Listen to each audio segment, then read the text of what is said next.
मैं doctor A के वाजपेयी आप सभी विद्यार्थियों का इस 49वें वीडियो लेक्चर में स्वागत करता हूं और ये वीडियो लेक्चर भी केमिकल काइनेटिक्स से संबंधित है और इसमें हम बात करेंगे कि टेम्परेचर का किसी भी रिएक्शन की रेट पे क्या इफेक्ट होता है और अर्हीनियस इक्वेशन क्या है। क्योंकि अर्हीनियस इक्वेशन एक बड़ा महत्वपूर्ण इक्वेशन है और वास्तव में जो एनर्जी ऑफ एक्टिवेशन है या एक्टिवेशन एनर्जी है उसका ये फाउंडेशन है, उसका ये आधार है। तो आइए इस वीडियो लेक्चर को हम प्रारंभ करते हैं। मुख्य रूप से हम देखेंगे कि टेम्परेचर का रिएक्शन रेट पे प्रभाव, टेम्परेचर कोफिशिएंट ताप गुणांक हिंदी में क्या होता है, अर्हीनियस इक्वेशन क्या है, कैसे डिराइव किया जाता है वो, और अर्हीनियस इक्वेशन का इंटीग्रेटेड फॉर्म क्या है। तो इस प्रकार यहीं पे फिर हम इंट्रोड्यूस करेंगे कि एनर्जी ऑफ एक्टिवेशन या एक्टिवेशन एनर्जी क्या होती है। तो ये सारे बिंदुओं को इस वीडियो लेक्चर में लिया हुआ है। किसी भी रिएक्शन में सामान्यतः ये देखा गया है कि जब टेम्परेचर को बढ़ाया जाता है तो टेम्परेचर बढ़ाने पर क्या होता है, जो रेट है रिएक्शन की, जो गति है वो भी बढ़ जाती है। और उसका सीधा सीधा जो एक कारण है वो ये है कि जब टेम्परेचर बढ़ाते हैं तो जो मॉलिक्यूल्स हैं रिएक्टेंट्स के, उनकी काइनेटिक एनर्जी भी बढ़ जाती है। काइनेटिक एनर्जी बढ़ेगी तो उनकी रिएक्टिविटी बढ़ जाती है और इस प्रकार से जो टेम्परेचर बढ़ाने पर जो रेट है वो बढ़ जाती है। अब ये तो एक सीधा सीधा एक कारण हो गया, एक्सप्लेनेशन हो गया। परंतु अब थोड़ा सा अगर हम इसको ये देखें कि क्वांटिटेटिवली कितना बढ़ती है, कितना टेम्परेचर बढ़ाने से रेट कितने गुना बढ़ती है, तो इसका अध्ययन किया गया और एम्पिरिकली ये देखा गया एक्सपेरिमेंट करके कि किसी भी रिएक्शन में जब 10 डिग्री टेम्परेचर बढ़ाया जाता है तो सामान्यतः 2 से 3 गुना या थोड़ा सा ज़्यादा भी उससे रेट बढ़ जाती है, 2 to 3 टाइम्स या उससे ज़्यादा भी। और इसको क्वांटिटेटिवली टेम्परेचर कोफिशिएंट के रूप में व्यक्त किया गया। तो टेम्परेचर कोफिशिएंट का मतलब होता है कि किसी भी रिएक्शन का रेट कांस्टेंट 35 डिग्री पे जब रिएक्शन संपन्न हो, डिवाइडेड बाई जब 25 डिग्री पे संपन्न हो, मतलब दोनों में 10 डिग्री का फर्क होना चाहिए। तो 10 डिग्री टेम्परेचर बढ़ाने पर कितने गुना रेट बढ़ती है, रेट कांस्टेंट बढ़ता है, वो जो अनुपात है वो कहलाता है टेम्परेचर कोफिशिएंट। और जो टेम्परेचर हैं उनमें 10 डिग्री का अंतर होना चाहिए। तो नॉर्मली एक टेम्परेचर 35 लिया जाता है और एक 25। तो इन जनरल इसको हम इस फार्मूले से भी दर्शा सकते हैं कि टेम्परेचर कोफिशिएंट बराबर के टी प्लस 10 डिवाइडेड बाई के टी। यहाँ के टी प्लस 10 क्या है, टी प्लस 10 डिग्री पे रेट कांस्टेंट अभिक्रिया का, और के टी क्या है, टी डिग्री पे रेट कांस्टेंट। और स्पेसिफिक रिएक्शन रेट कांस्टेंट ये देखा गया कि 2 से 3 गुना बढ़ जाता है यदि 10 डिग्री टेम्परेचर को बढ़ाया जाता है। अब अगर इसके उदाहरण पे हम आते हैं तो सबसे पहले जैसे dissociation of hydrogen iodide. Hydrogen iodide का एक मॉलिक्यूल, दो मॉलिक्यूल हाइड्रोजन और आयोडीन प्रोड्यूस करते हैं और इसका टेम्परेचर कोफिशिएंट कितना पाया गया, 1.7। मतलब 10 डिग्री राइज करेंगे टेम्परेचर में तो 1.7 टाइम्स रेट कांस्टेंट या रेट ऑफ रिएक्शन बढ़ जाएगी।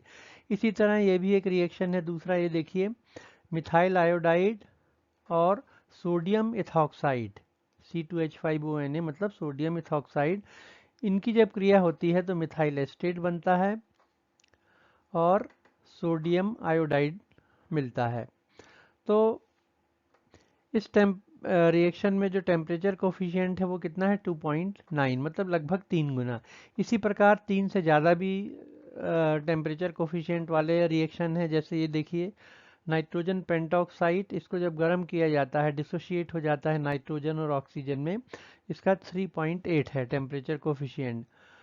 पर ये जो टेम्परेचर कोफिशिएंट की वैल्यूज़ हैं तो ठीक हैं, क्वांटिटेटिवली ये बताती हैं कि 10 डिग्री टेम्परेचर अगर राइज होगा, बढ़ाया जाएगा रिएक्शन का, तो रेट कितने गुना बढ़ेगी। परंतु कुछ इसमें लिमिटेशंस भी हैं, कुछ सीमाएं भी हैं। सबसे पहले तो ये एक अप्रॉक्सीमेट रिलेशन बताता है कि टेम्परेचर बढ़ाने पर रिएक्शन रेट कितनी बढ़ेगी, तो ये एक अप्रॉक्सीमेट रिलेशन है। दूसरी बात ये है कि ये देखा गया कि अगर टेम्परेचर बढ़ाने पर, जैसा अभी कहा था मैंने, टेम्परेचर बढ़ाने पर काइनेटिक एनर्जी बढ़ती है तो नंबर ऑफ कोलिजन्स बढ़ेंगी, कोलिजन्स की संख्या बढ़ती है पर सेकेंड। तो जब नंबर ऑफ कोलिजन्स बढ़ेंगी तो रेट बढ़ती है। तो ये देखा गया कि रेट तो 200 से 300% तक बढ़ जाती है, परंतु कोलिजन्स की संख्या केवल 2 से 3% बढ़ती है। तो 2 से 3% केवल कोलिजन बढ़ रही हैं। जैसे 100 कोलिजन होती थी तो 103 हो जाएंगी, 105 हो जाएंगी, 102 हो जाएंगी, परंतु रेट में 200 से 300 गुना वृद्धि हो जाती है। तो इसका कारण क्या है, ये टेम्परेचर कोफिशिएंट से अपन एक्सप्लेन नहीं कर सकते। और सबसे बड़ी बात यह है कि टेम्परेचर कोफिशिएंट का कोई थ्योरेटिकल बेसिस नहीं है। जब टेम्परेचर कोफिशिएंट दिया गया तो उसका कोई सैद्धांतिक उसके आधार नहीं था, थ्योरेटिकल बेसिस नहीं था। तो इसलिए अब रेट और टेम्परेचर, इनमें अगर एक क्वांटिटेटिव रिलेशन अपन को चाहिए, और वो काम किया किसने, अर्हीनियस ने। तो अर्हीनियस ने एक इक्वेशन दिया जो बताता है कि टेम्परेचर और रेट ऑफ रिएक्शन या रेट कांस्टेंट के बीच का संबंध बताता है, और उस इक्वेशन को हम कहते हैं अर्हीनियस इक्वेशन। तो चलिए अर्हीनियस इक्वेशन देखते हैं हम। वेंट ऑफ रिएक्शन, आपने वेंट ऑफ इक्वेशन पढ़ा होगा, और वेंट ऑफ इक्वेशन में आपको मालूम है कि वेंट ऑफ इक्वेशन किस किस के बीच संबंध बताता है, किसी भी रिएक्शन का इक्विलिब्रियम कांस्टेंट और टेम्परेचर। तो वेंट ऑफ ने ये बताया कि जो इक्विलिब्रियम कांस्टेंट है उसका जो लॉगरिथम है, मतलब लॉग के ई, वो 1/T के प्रोपोर्शनल होना चाहिए। मतलब 1/T है यहाँ पे टेम्परेचर। तो ये एक संबंध वेंट हॉफ ने बताया कि इक्विलिब्रियम कांस्टेंट रिएक्शन का अगर के ई है तो उसका आप लॉगरिथम ले लीजिए, और 1/T ले लीजिए टेम्परेचर।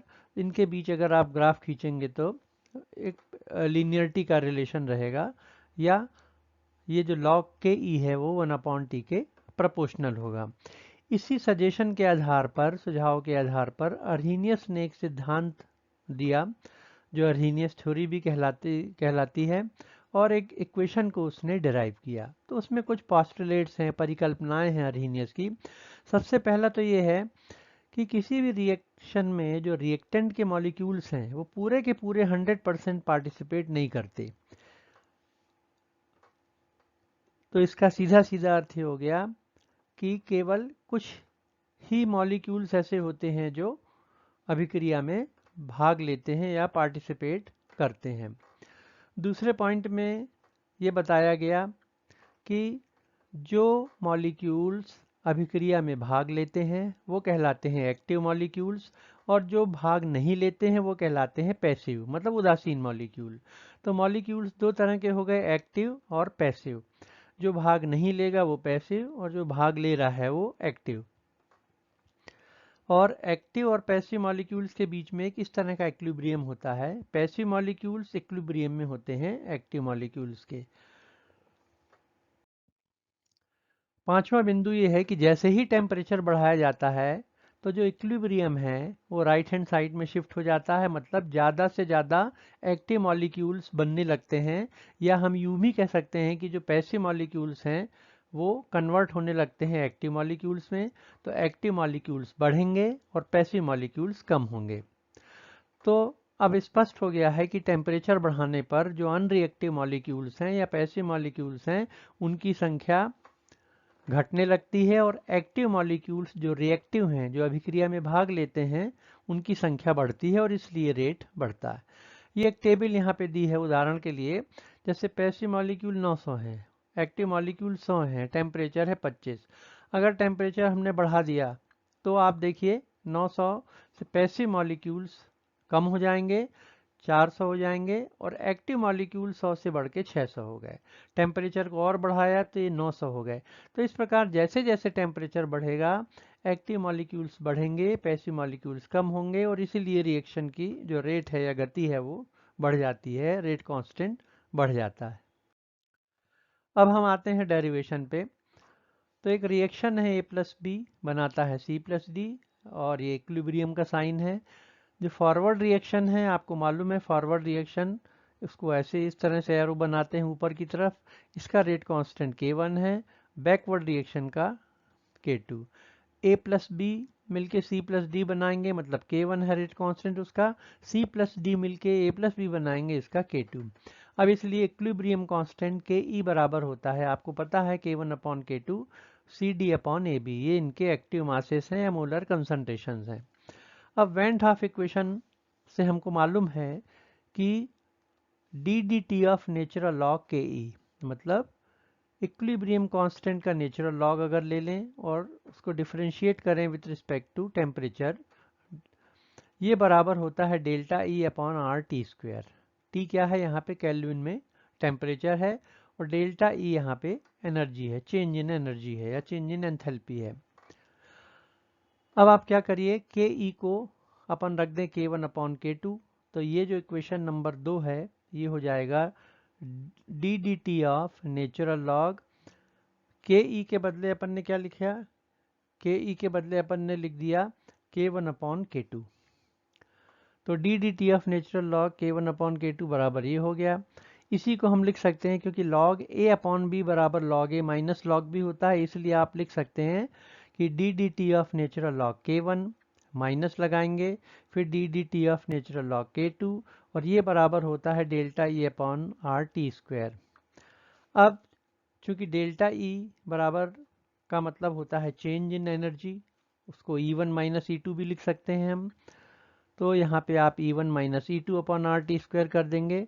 तो अब ये इक्वेशन हो गया D of natural log K1, ये देखिए माइनस लगाया आपने, D of natural log K2 इसको लिखा और इसको लिखा आपने E1 माइनस E2/RT²। तो इसको भी सेपरेट कर दीजिए, E1/RT² माइनस E2/RT²।